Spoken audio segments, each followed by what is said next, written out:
আমাদের ইউনো মহোদয় বললেন এখানে বড় সমস্যা হলো যে আমাদের জলবদ্ধতা এবং নদীর জন্য একটা টেকসই বাঁধ আমাদের জন্য খুবই প্রয়োজন।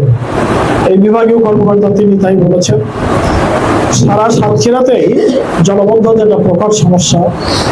খাল খননের জন্য ইতিমধ্যে আমি কালকে ডিসি সাহেবের কাছ থেকে জেনেছি, আমি এখানেও জানতে পারলাম যে খাল খননের জন্য উদ্যোগ গ্রহণ করা হচ্ছে।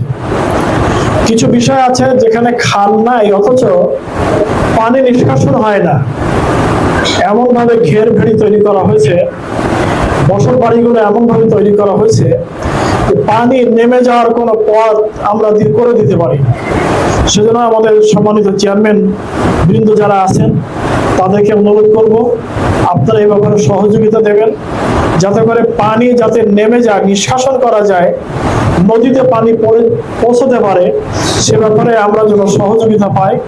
তাহলে আমাদের কর্মকর্তা বৃন্দ, উপজেলা নির্বাহী কর্মকর্তা যিনি আছেন তিনি এ ব্যাপারে উদ্যোগ গ্রহণ করতে পারবেন।